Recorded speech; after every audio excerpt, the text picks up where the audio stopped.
So when AI agents need to connect to the outside world, maybe they're booking a flight for you or checking warehouse stock, they have to speak some language to do that. And right now, there are really two main contenders. The core conflict is this.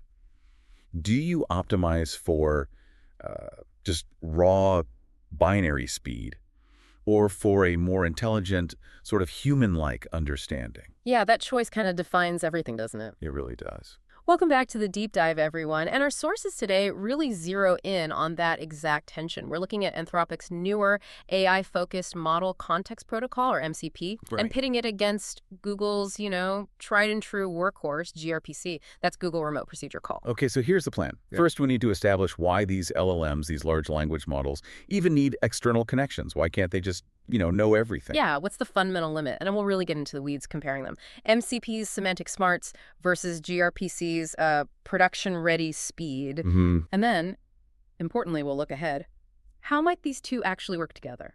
Because, spoiler, it's probably not going to be just one winner takes all. We think there's a hybrid future here. Right, hybrid architecture. That sounds like where we need to land. Okay, let's start with that necessity. LLMs are, well, they're amazing at pattern matching, understanding language. Incredible. But they're not all knowing oracles. They have some really fundamental limits that mean they have to reach out. Absolutely. The first big one is what's called the context window bottleneck. Even these huge models, you hear about 200,000 token context windows, right? Sounds massive. It does sound massive. But it's still finite. You just cannot possibly cram, say, an entire company's customer database, terabytes of info, or all its historical code, or like a real-time financial data feed into that window. It just doesn't work. Computationally, it's kind of nuts, and the cost would be astronomical. It really is like trying to fit the entire Library of Congress into like a single notebook. Exactly. It doesn't scale that way. And the second big problem is knowledge cutoff. The LLM's knowledge is fundamentally a snapshot in time. Right, based on when it was trained. Precisely. Yeah. So it doesn't matter if the training data was updated last week. It can't know live real-time information like the weather right now in Phoenix or your company's specific internal sales numbers for this quarter or, the gate number for a flight right now unless it goes and asks. So the answer isn't just building bigger and bigger models indefinitely. Nope. The answer is making the AI agent smarter about how it gets information, turning it into an orchestrator. Yeah, like a real-time decision maker. It needs to know how to query the CRM or the weather API or the flight status system exactly when needed, instead of trying to hold it all internally. It shifts from trying to know everything to knowing how to find everything. Right. A subtle but really crucial difference. So thinking about that orchestration, how does it directly help with that snapshot in time problem you mentioned? Well, the agents can then fetch real-time, often proprietary data that simply wasn't part of its original training. Okay, so that need for external access brings us neatly to MCP, the Model Context Protocol. Anthropic built this, late 2024? Yeah, fairly recent, and they really came at it with an AI-first philosophy. It's designed to speak the LLM's language kind of natively. And how does it do that? What's the underlying tech? So it's built on JSON-RPC 2.0, which, for anyone not deep in APIs, is basically a standard way for programs to call functions on other programs using simple text, JSON. Which is human-readable and, importantly, very LLM-friendly. They understand text structures like JSON really well. Exactly. And MCP structures everything around 3 core concepts, or primitives. And the key thing is they all include natural language descriptions. Okay, what are they? First up, you have tools. Think of these as specific functions the agent can use, like get weather or update customer record. But crucially, they come with descriptions in plain English saying what they do and when to use them. Got it. Like instructions included. What else? Then there are resources. These represent bigger chunks of data or systems the agent might need to interact with, maybe like the schema definition for a whole database, again, described naturally. Okay. Tools, resources. And finally, prompts. These are like templates for interaction. They help guide the AI on how it should behave when performing certain tasks, setting context, setting guardrails. Interesting. But you said the real game changer is something else. Yeah, the runtime discovery. This is super important. An agent connects to an MCP server and can just ask, literally using a command like tools list, hey, what can you do? And the server responds, how? It sends back not just function names, but those full human-readable descriptions we talked about. Use this tool if the user asks about flight availability, Or use this one for checking inventory levels. It's like built-in self-documentation that the AI understands instantly. So the agent can adapt on the fly if you add a new tool to the server. Exactly. The agent discovers it immediately. No need to retrain the whole model or write complex new integration code just to make the AI aware of a new capability. It speeds things up massively. Okay, thinking about that built-in understanding, what's the really core advantage of having those natural language descriptions right there in the protocol? It lets the AI agent figure out when and why it should use a specific tool all on its own. Okay, now let's completely shift perspective. Let's talk gRPC. Google Remote Procedure Call. This isn't new and AI-focused like MCP. This is the heavyweight champion from the world of microservices. Right, been around for, what, over a decade? At least. And it was built for one primary thing, speed. Raw industrial strength efficiency. And how did it achieve that speed? What are its core components? Well, the absolute foundation is protocol buffers, or protobufs. Instead of sending text like MCP does with JSON, protobufs serialize the data into a super compact binary format. Think of it like a highly efficient machine code for data structures. Very small, very fast to process. Kind of like Lego blocks of data, really tightly packed. That's a great analogy, yeah. Tiny, efficient blocks.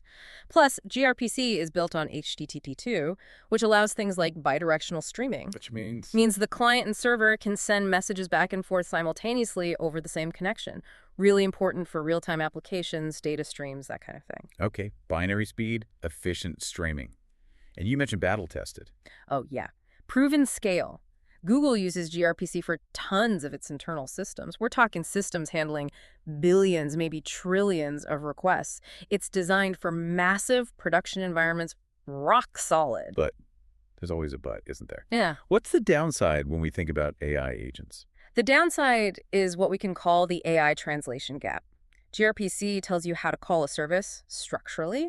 The data formats, the function names, it's all very precise. Okay. But it has zero built-in semantic context. It doesn't naturally tell an AI why you'd call this service or when in a conversation it makes sense to use it. That understanding isn't part of gRPC itself. Oh, I see. So that creates a need for, what, an extra step? Exactly. You need this middle layer, this AI translation layer. It's basically custom code that sits between the AI agent's sort of fuzzy natural language intention and the very strict technical gRPC call needed to execute the action. You have to build that bridge yourself. 2-sec silence. Yeah. You know, honestly, I still wrestle with prompt drift myself sometimes. Trying to get an agent to follow a very specific sequence or technical instruction perfectly, it's hard. So I definitely get the challenge of bridging that gap between, what the user means and the precise technical steps required. It's a real challenge. It's the cost you pay for leveraging that high performance, but perhaps less flexible foundation. So if gRPC is so fast, why is that translation layer, that extra bit of work, really necessary? Why bother if it adds complexity? Yeah, that crucial layer is what translates the human-like goal into the very precise structured instructions the gRPC system needs to actually do the job. Okay, that comparison sets us up perfectly. Let's actually visualize this. Looking at the architectural flow, how a request actually moves through the system, really highlights the core differences. Yeah, let's map it out. With the MCP flow, it looks simpler on paper. You've got the LLM agent. It talks to an MCP client. Right.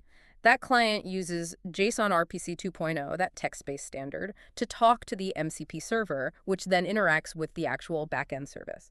The whole path is designed around that text-based semantic communication. Okay, pretty direct. Now contrast that with gRPC. The gRPC flow immediately shows that extra component. You have the LM agent, then you have to insert that adapter layer, the AI translation piece we just talked about. The bridge. Before you get to the gRPC client, which then talks to the gRPC service, likely using protobufs over HTTP2. That adapter adds a hop, adds development time. Yeah. But it's the price of admission for tapping into gRPC's speed. And the discovery process, how an agent figures out what it can do, also looks really different, right? Totally different philosophies. With MCP's built-in intelligence, discovery is, well, intelligent. The agent sends tools list. And gets back those nice semantic descriptions. I am the tool for updating inventory or whatever. It's conversational. Whereas with gRPC offers something called server reflection for technical discovery. But what it returns is the raw technical protobuf definition. It's like getting the engineer's blueprint incredibly detailed about the structure. But no instructions on when to use that part of the blueprint. Exactly. It tells you what the function signature is, but not the why or the when in plain English. It lacks that semantic layer inherently. So boiling it down, if you ignore the AI understanding part for a second, what's the fundamental performance trade-off shown in these architectures? It really comes down to a direct trade. Built-in AI semantic intelligence with MCP versus highly optimized binary speed with gRPC. Okay, let's put some rough numbers on that performance difference. This is where gRPC really shines, or at least where the difference becomes stark. Right. MCP, using JSON-RPC 2.0, is text. It's human-readable, AI-readable, but text is inherently kind of verbose, right? A simple tool call might easily be, say, 60 bytes, maybe more once you include the descriptions and JSON overhead. Okay, 60 plus bytes. And gRPC with protobufs. Ruthlessly efficient. That same logical request encoded in binary protobuf. It might only be 20 bytes, maybe even less depending on the specifics. Wow, that's like a third of the size. Yeah, or even smaller. And that size difference gets amplified because gRPC uses HTTP2 multiplexing. Explain that quickly. It means gRPC can handle many requests and responses flying back and forth at the same time over a single network connection. Think of it like multiple conversations happening in parallel on one phone line instead of needing a new line for each call. Drastically cuts down network chatter and latency. Whoa. Okay, imagine scaling that. 1 billion queries a day using that tiny binary format with tons of requests happening simultaneously on each connection. The efficiency gains, the cost savings, that's actually staggering. It really is. Which leads us to the key takeaway. Context determines the winner. There's no single best protocol here. Right. So when does MCP make the most sense? MCP excels when that AI discovery piece is crucial, when the agent needs to dynamically figure out what it can do, when semantic understanding is really important for the task, maybe in more complex conversational agents, and definitely during rapid prototyping where ease of use and understanding is key, and maybe raw throughput isn't the main concern yet. Yeah, okay, makes sense. And the flip side, when does gRPC just dominate? gRPC dominates when performance is absolutely paramount. High-frequency trading systems, real-time data streaming applications, anything where milliseconds genuinely matter. Also, when you're integrating with an existing backend that's already built on microservices using gRPC, and of course, at massive, massive scale. So given that performance edge and its history, does that mean gRPC is basically the default choice once enterprises get serious about putting agents into production? Well, gRPC is definitely the trusted choice for that core high-scale infrastructure, no question. But MCP seems much better suited for that initial AI agent development, especially when you're building something new, AI first, and need that flexibility and semantic understanding early on. Which really brings us to the big idea, the synthesis here. The sources are pretty clear, and it feels intuitive. We're heading towards a hybrid future. Yeah, it's not really going to be either in the long run, is it? Especially as these agents get more sophisticated and handle more critical, high-volume tasks. You'll likely need both. So how does that hybrid model look? What role does each play? We're seeing MCP emerge as the potential front door. It handles that initial interaction, the semantic understanding, the discovery, what should I do? It's the intelligent routing layer. Okay, the thinking part. Right. And then gRPC acts as the engine behind the scenes. Once MCP figures out what needs to happen if it's a performance-critical task, it hands it off to a highly optimized gRPC service to actually execute it with maximum speed and efficiency. The high-throughput workhorse. Exactly. So the best practice seems to be maybe light quickly with MCP. Build your agent. Get the logic right. Then identify the real performance bottlenecks. Which specific operations need that gRPC speed?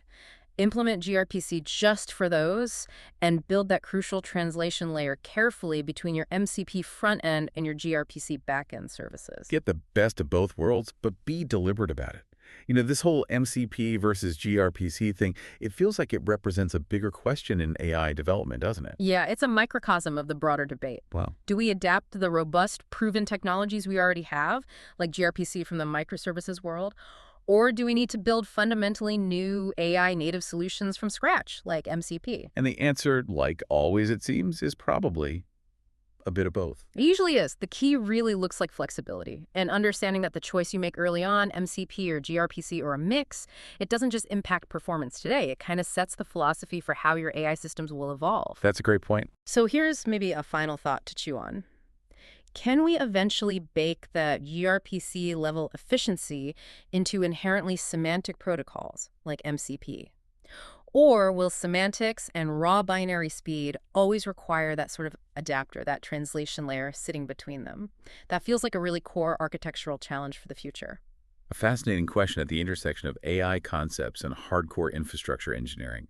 Well, thank you for digging into the sources with us today on this one. It's a really nuanced and important area. Absolutely. Lots to think about. Indeed. Thanks, everyone, for joining us on The Deep Dive. We'll catch you next time.